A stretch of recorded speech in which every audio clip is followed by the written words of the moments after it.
¿Cómo estás? Bienvenido a una nueva sesión de Proyecto Saqueo, creado y hecho especialmente para todos aquellos que desean conocer, como lo he dicho antes, a la persona más intrigante, más enigmática, más fascinante, más atrayente, más controvertida de toda la historia.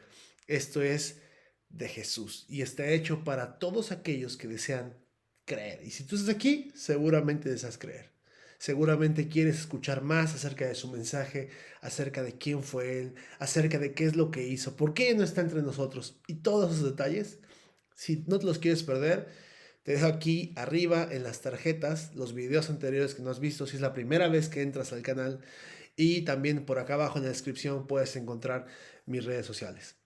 En esta ocasión quisiera platicarte un poco acerca del contexto histórico en el cual nació, creció y desarrolló su ministerio aquella persona que conocemos, por lo menos en la historia humana, como Jesús de Nazaret. Si tú te perdiste la última sesión, vela, está aquí también. En ella abordamos las pruebas que dan fe y dan que dan legalidad, vamos a ver, sentido de que Jesús no fue una persona inventada por la literatura o fue producto de la cultura de su tiempo, sino que Jesús era una persona real, fue una persona real que caminó entre nosotros. Y no solamente lo dicen las fuentes cristianas, como se pueden encontrar en los evangelios, sino que lo podemos hallar también por fuentes bastante interesantes que abordamos en ese video. Te invito a que lo veas. Entonces, vamos a comenzar con la sesión de esta que nos toca. Entonces, ¿en qué contexto creció y nació Jesús? Jesús nació en un mundo bastante complicado, tal cual el mundo de hoy, en un mundo bastante conflictivo, violento, lleno de opresiones y de abusos, como te podrás imaginar. O sea, básicamente, si analizamos el contexto de Jesús y de ahora, han cambiado dos, tres cosas, se han matizado algunas, han mejorado otras sustancialmente, pero no es tan radicalmente diferente. Generalmente cuando tendemos a pensar en el pasado, tendemos a idealizarlo, tendemos a pensar que todo tiempo pasado fue mejor, y no es así. ¿Qué encontrábamos en los tiempos de Jesús? Pueblos enteros oprimidos, empobrecidos, porque si algo había antes, más que ahora, había muchísima pobreza, miseria, hambres, esclavitud, porque aparte de la esclavitud, ¿qué crees? Era algo que era normal, era algo cotidiano, era algo legal incluso. Y por si fuera poco, con la llegada de Roma al poder, endeudados por impuestos. Yo creo que esa última sí la puedes entender bastante bien. Entonces Jesús nace en un momento de la historia mundial bastante complejo y un momento bastante particular para la historia del pueblo hebreo. Sé que esta sesión, la sesión anterior, perdón, y esta sesión son bastante, para los que no les gusta la historia, aburridas, pero son necesarias para que puedas entender el punto al que quiero llegar. Entonces, te platico así de rápido. Es platicado, no te voy a poner diapositivas largas con millones de datos, que me encantaría, pero eso tomaría más tiempo. Y tú te aburrirías, entonces mejor te lo platico así. Para ese tiempo, la nación de Israel ya llevaba mucho tiempo bajo el dominio romano, pero venía de una seguidilla de caer en manos de, vamos a decirlo así, de potencias extranjeras. Venía primero de los babilonios, después, perdón, primero de los asirios, en una deportación en el reino del norte que se llama Israel, después los babilonios, se fue el reino del sur, Judá con Babilonia, después regresaron, después vinieron los griegos, después vinieron los eleusidas, que fue la partición con Alejandro el Magno, y habían caído de mano en mano en mano, imperio tras imperio, habían pasado de estar sometidos a un poder a estar sometidos bajo otro. A los persas también, claro.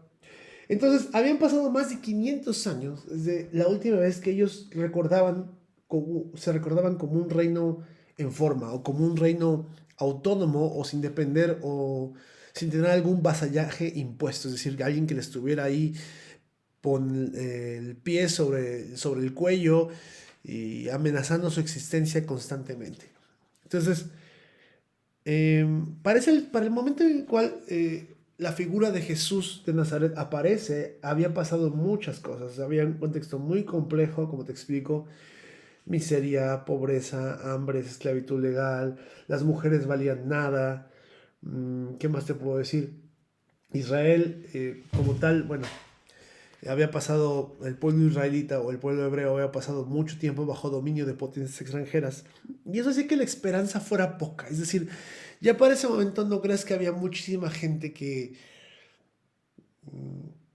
creyera que había la esperanza de algún libertador o un Mesías que viniera a salvarlos.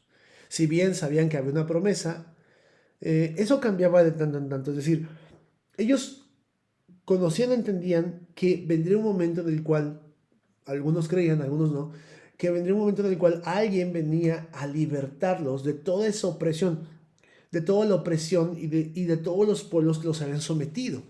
Es más, que no solamente eh, vendría y los libertaría, sino que reinaría otra vez como rey sobre la nación de Israel, y que a partir de ese momento se encargaría de encabezar una ofensiva militar en contra de todas las naciones, Roma incluida, al ser la potencia dominante de ese momento, y que dominaría todas las naciones, las sometería, y todas las naciones serían sometidas a través de un gobierno terrenal. Es decir, ya para ese momento se había formado mucho la idea, los que creían que vendría un Mesías, que este Mesías formaría, o este Salvador, o este ungido, vendría y establecería un reino terrenal en el cual sometería a todos los enemigos, a todos los que le habían hecho daño, y Israel quedaría como la potencia reinante de ahí hasta la posteridad, de ahí hasta la eternidad. Ya, esta era más o menos la visión, ¿no?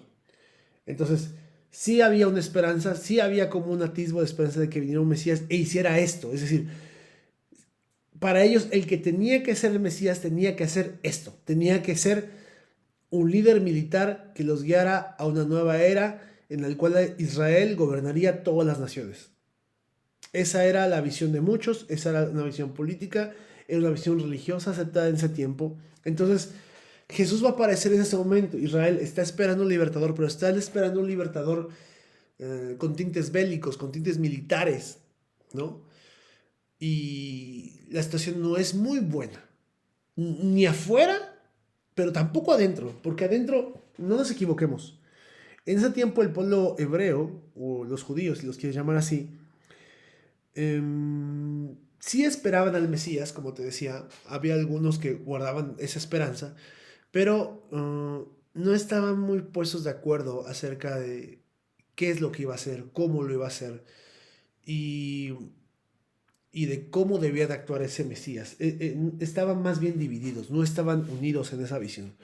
Entonces, había de todo. Aquí te quiero platicar porque es bastante interesante, porque eh, uno pensaría esta idea de que todo tiempo pasado fue mejor. Y no es cierto, realmente también en ese tiempo había de todas las posiciones, y eso me encanta porque nos deja ver cuán actual es la figura de Jesús y que los tiempos no han cambiado tanto como pensamos, a pesar de que nos encontramos a más de 2000 años de distancia y de diferencia, y de que tenemos muchísimos inventos, muchísima modernidad, tecnología, filosofías han surgido, han venido, pensamientos han modelado nuestra cultura de formas distintas. Y escucha esto, y ahorita vas a ver, no hemos cambiado tanto.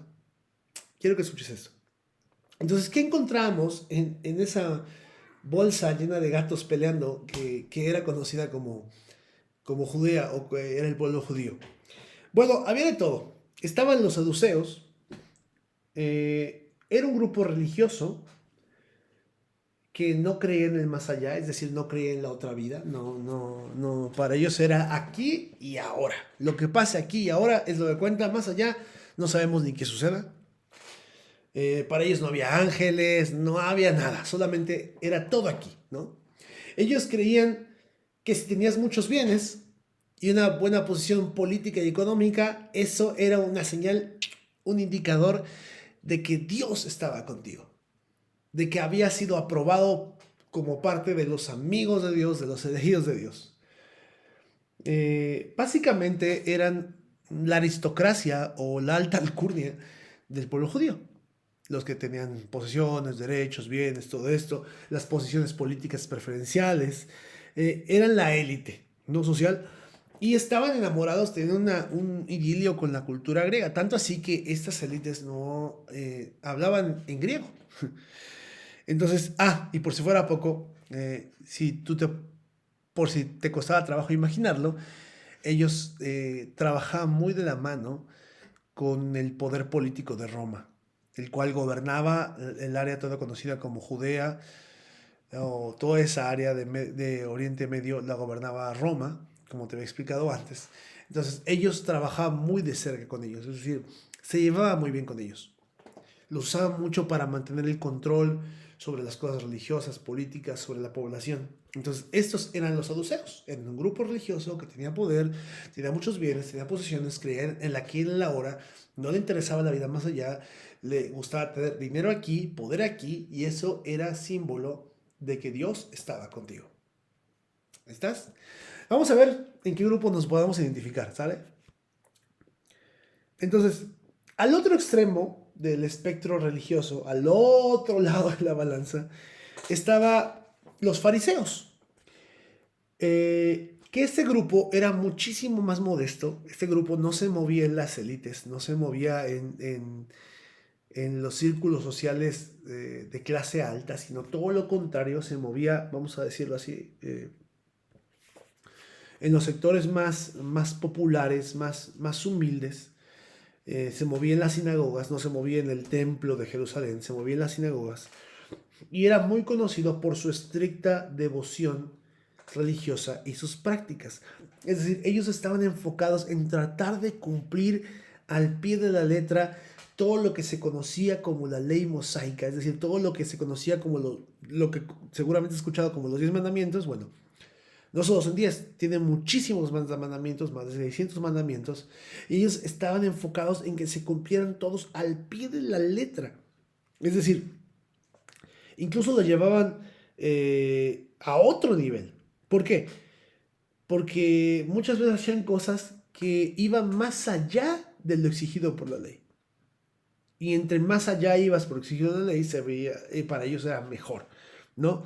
¿Cuál era el problema con ellos? Bueno, que a veces les iba un poco la olla, se les iba un poco la cabeza, porque muchas veces trataban de ejercer un control sobre el pueblo, sobre la gente, basado en el temor, en el por cuanto no cumples esto, Dios te va a castigar.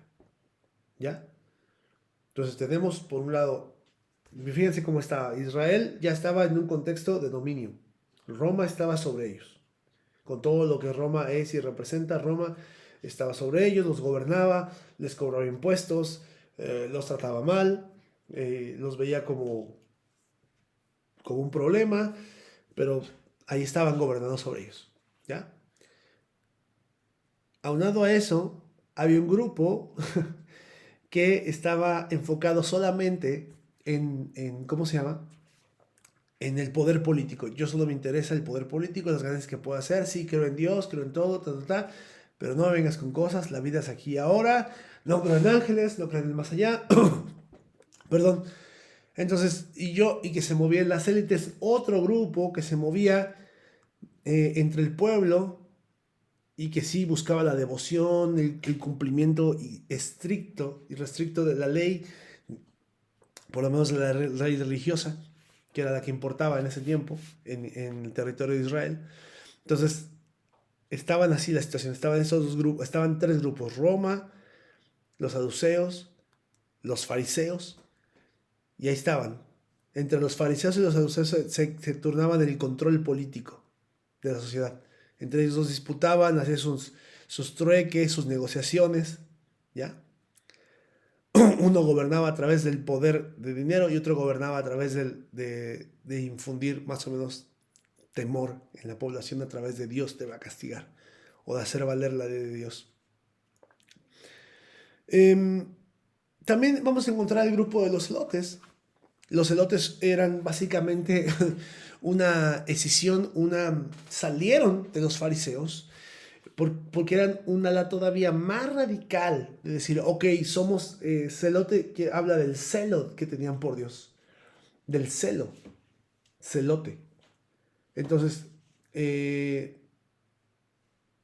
ellos lo que buscaban era que dijeron, ¿sabes qué? Esto va muy lento, yo sí espero un Mesías, pero voy a comenzar por mi cuenta. Entonces vamos a tomar las armas y vamos a empezar a hacer una guerrilla. O sea, ellos creían, si va a venir un Mesías, tiene que haber un trabajo avanzado y si este Mesías es militar, debe tener a su disposición un ejército. Entonces dijeron, vamos a armarnos y vamos a empezar a combatir a nuestros enemigos, que en ese tiempo básicamente era Roma, por decirlo así.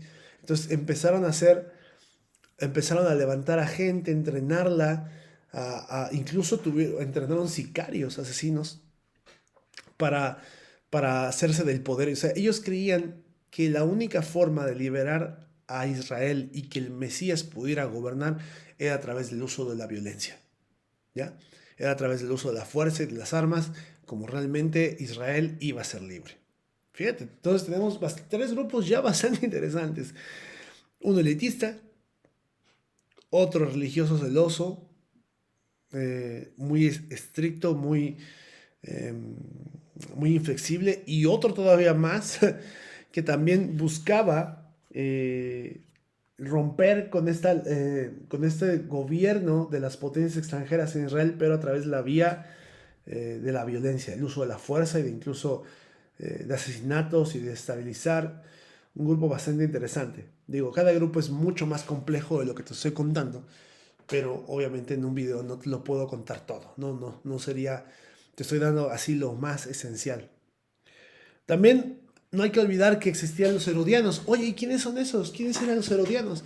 Bueno, los herodianos eran un grupo de personas eh, que eran seguidores de Herodes. Bueno, ¿y quién era Herodes? Bueno, Herodes fue hay varios Herodes, pero vamos a enfocarnos en el Herodes principal, que ahorita se me fue el nombre, a ver si lo puedo dejar en comentarios.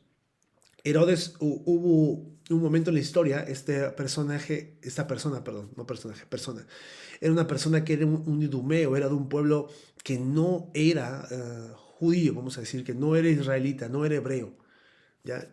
Yo sé que estoy cometiendo un error ahí, pero de palabras, porque tienen definiciones distintas, israelita, hebreo y judío, pero para facilitártelo a ti y hacerte más fácil el aprendizaje, te lo pongo igual. Yo sé que no es tan preciso, pero bueno. Entonces no era del pueblo hebreo, pero cuando Roma llegó a conquistar ese territorio, él negoció con los romanos para que le dejaran gobernar una parte del territorio a nombre de ellos. O sea, como un tipo de concesión, un vínculo raro. Era muy hábil negociando este hombre y consiguió que le concesionaran el poder y les dejaran algunas funciones delegadas del gobierno. Entonces, había gente de Israel, uh, vamos a decir, hebreos, que fungían como de la corte de Herodes, es decir, eh, para establecer más o menos un gobierno a través de Herodes a favor de Roma. Es decir, esta gente que era herodiana o que era de la corte de Herodes no era para nada muy bien vista dentro del contexto del pueblo judío. ¿Por qué? Porque básicamente se percibían como traidores, es decir, este tipo trabaja para Roma o bueno, o colabora con Roma y nos gobierna en nombre de Roma, pero ni siquiera es de nuestro pueblo, es de un pueblo extranjero. Entonces era una situación muy indeseable para ellos. Entonces había, pero sin embargo había gente que, que había decidido colaborar con ellos porque pues le podía ir muy bien. Básicamente porque tenía de alguna manera una cosmovisión muy pragmática. Decía, y aquí puedo vivir, de aquí puedo tener un mejor nivel de vida. Y eso es cierto. ¿Recuerdas el caso del primer episodio que vimos, la primera sesión de Saqueo? Saqueo era un publicano. Él cobraba, era hebreo, pero cobraba los impuestos para Roma. Es decir, le cobraba a su familia, a sus vecinos. Él, siendo hebreo, trabajaba para el servicio romano. Es decir, por eso era tan odiado, porque él había hecho dinero a costa del dolor de los demás. Esto era algo muy similar con las personas que trabajaban en la corte de Herodes, que se llamaban herodianos. Es decir, y por último, ¿cómo olvidarlo? ¿Cómo no olvidarlos? Y es importante mencionarlos. Estaban los esenios. ¿Y quiénes eran esos?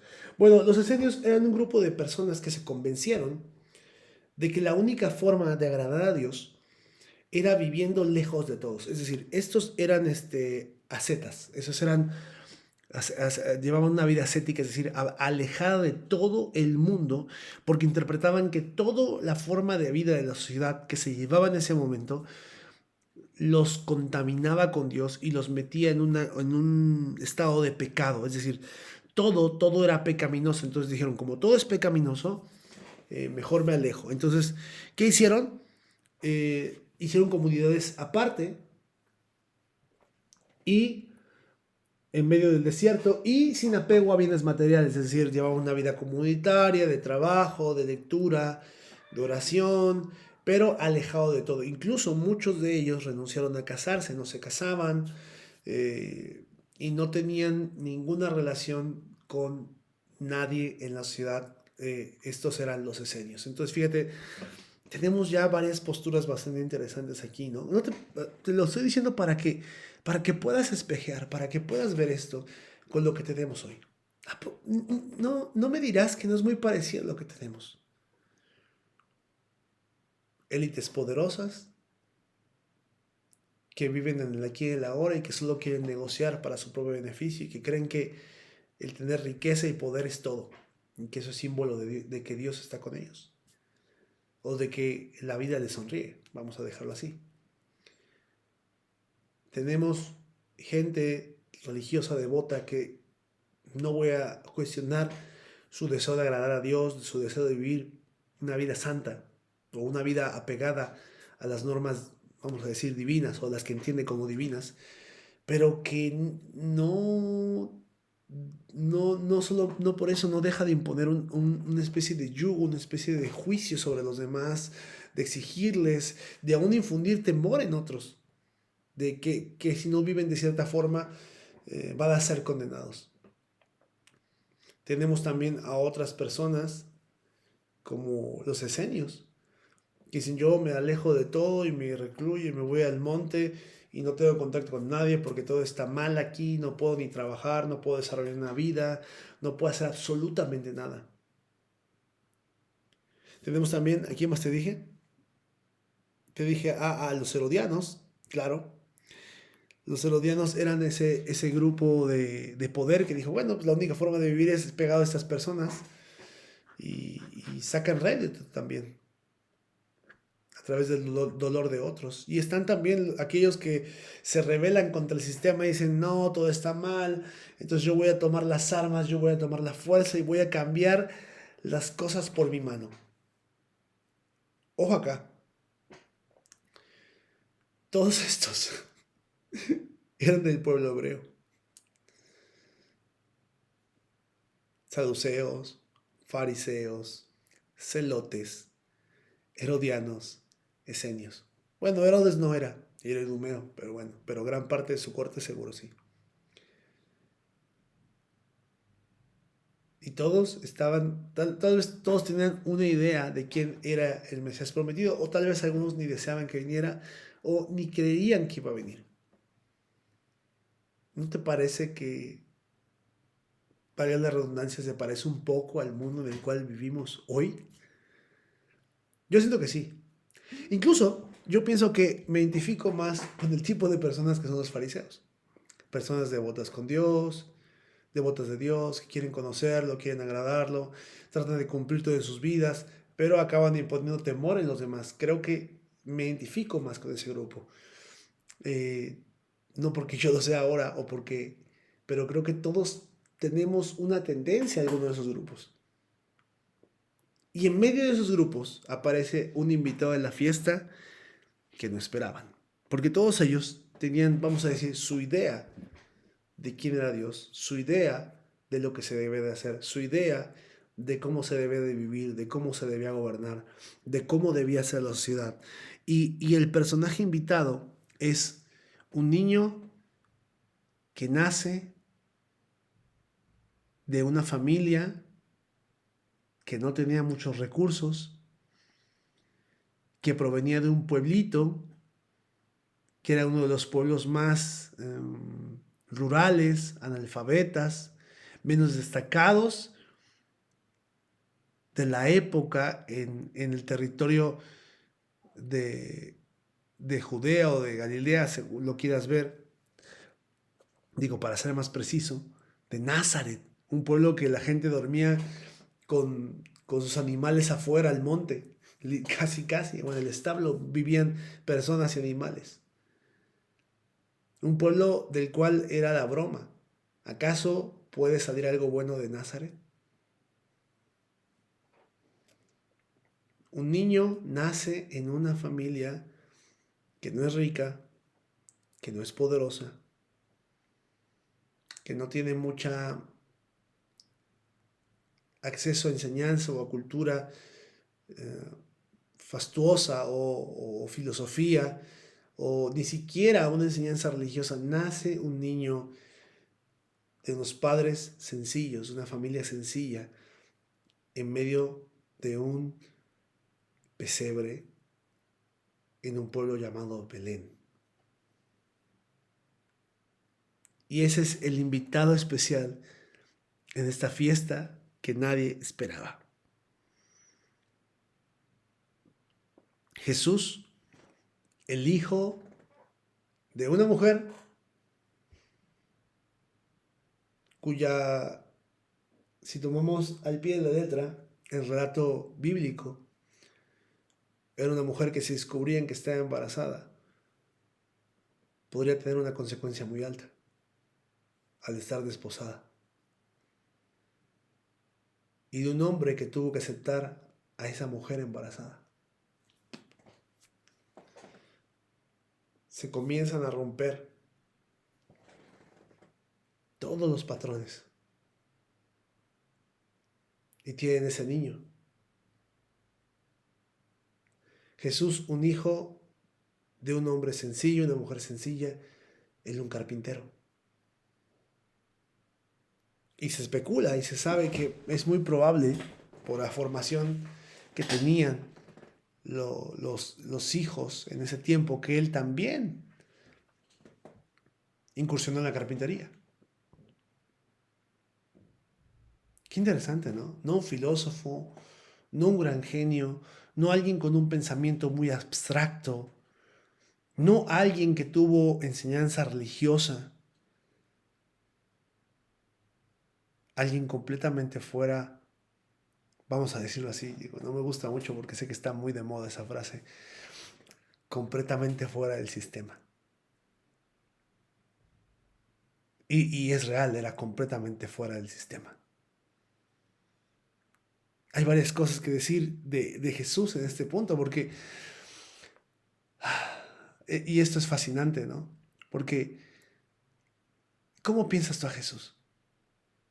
¿Cómo te lo imaginas? Bueno, la realidad es que no era tan alejado de cualquier persona que vemos caminar en la calle. Era un obrero, tenía un oficio, era alguien que trabajaba con sus manos. Algo que, para ser honestos, los griegos no veían muy bien en su cultura. No veían muy bien a la gente que trabajaba con sus manos, a la gente que ese oficio era considerada gente de segunda. Sin embargo, a este Jesús le encantaba trabajar con la madera, hijo de un carpintero. Qué tremendo, ¿no? En medio de tantos discursos, de tanta filosofía, de tantos pensamientos, de tantas ideas, en un mundo en conflicto con tantas ideas, nace un niño en un hogar, con hermanos, porque eso también es escrito en la Biblia. Después tuvo hermanos y creció con ellos. Y este que no tuvo una formación sacerdotal ni religiosa, es decir, una formación religiosa en forma, es decir, para ejercer un tipo de enseñanza como se exigía en el tiempo, o de una escuela rabínica. Tampoco era un elaborado pensador filosófico, no tenía un pensamiento abstracto como tal. Es el que vino con su mensaje y con sus palabras y con sus acciones y sus hechos a trastornar esa época y marcarla para siempre. Porque creas o no creas, decidas creer o no decidas creer, es innegable que la figura de Jesús de Nazaret está grabada a fuego en la historia humana. Y cuando te pones a pensar en todo el contexto en el cual Él apareció e irrumpió en la historia, es tremendo. Es increíble que un hombre sin una formación, sin grandes conexiones, sin padrinazgos, sin un reconocimiento social patente, podría crear un impacto tan grande que 2000 años después seguimos hablando de él. Que 2000 años después, enos aquí tú y yo haciendo un video para ti y tú viendo un video, que hablamos acerca de él. ¿No crees que es digno de considerarse mínimamente? ¿No crees que es digno de preguntarse si él existió? ¿Quién fue realmente? ¿Quién era él?